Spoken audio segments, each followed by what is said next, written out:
Profesor Cayo Pamungkas menjelaskan perbedahan konflik Aceh dan Papua dalam diskusi publik yang diselenggarakan imparsial.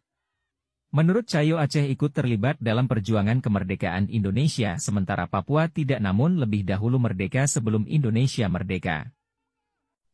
Terima kasih.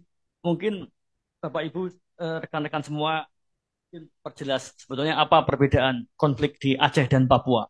Pertama, secara historis, Aceh dalam masa perang kemerdekaan mendukung ya berdirinya Indonesian State, negara Indonesia. Walaupun nanti dalam perjalanannya kemudian ada DITI, kemudian ada Gerakan Aceh Merdeka karena ketidakpuasan terhadap kebijakan pemerintah.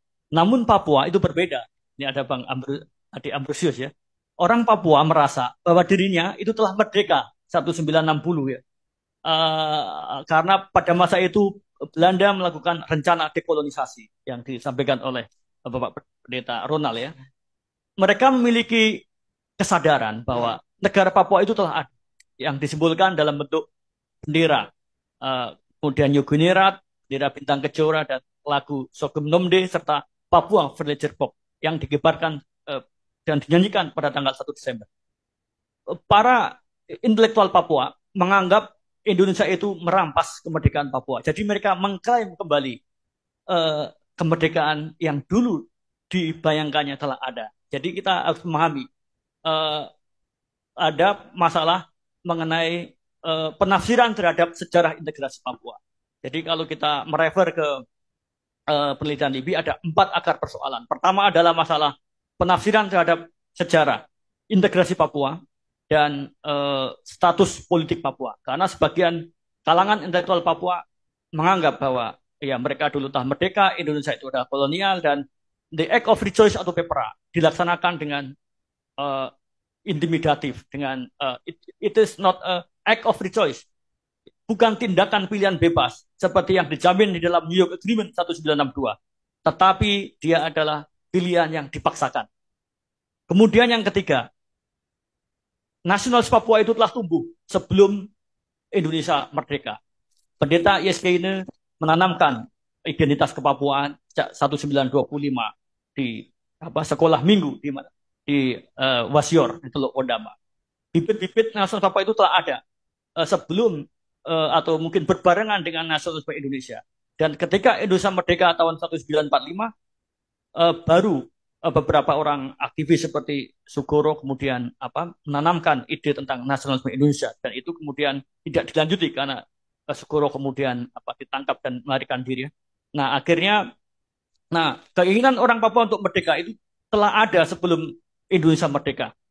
Dan pada tahun 60 orang Papua terbagi, ada yang ingin merdeka, ada yang ingin ikut dengan Belanda, dan ada yang ikut dengan Indonesia. Dan nasionalis Papua itu makin lama makin menguat. Justru beberapa riset seperti Richard Sobel mengatakan keinginan orang Papua untuk merdeka itu semakin menguat di masa Orde Baru karena ada pelanggaran HAM, kekerasan politik, ada marginalisasi, ada diskriminasi, dan lain-lain. Ada masalah kekerasan politik dan diskriminasi. Dan saya kira itu adalah akar persoalan Papua. Dan saya kira para akademisi itu juga menyumbang terhadap ini. Karena produksi pengetahuan tentang Papua rata-rata kita lihat di media sosial. Dukungan terhadap penggunaan kekerasan itu sangat cukup besar ya di media sosial Indonesia.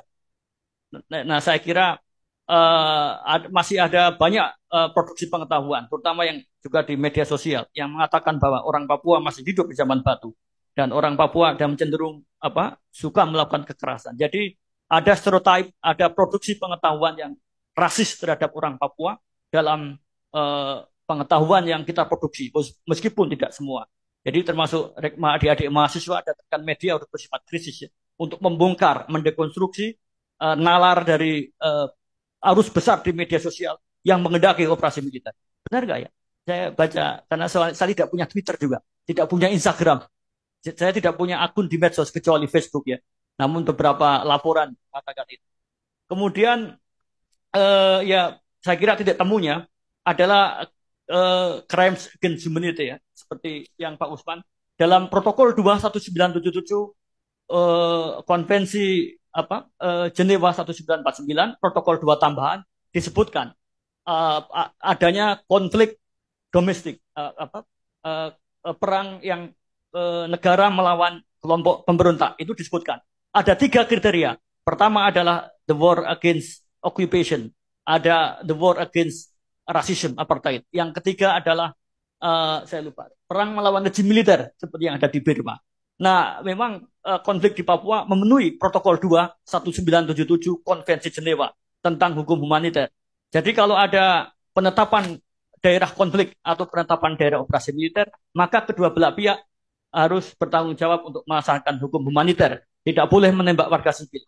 Dan kalau ada penembakan atau penyiksaan terhadap warga sipil, maka kalau dalam skala luas, maka bisa dijadikan kategori crimes against humanity. Dan kalau pelakunya adalah OPM, ya hanya bisa dihadiri di ICC, ya, di International Court, karena dia kan pihak belligerent.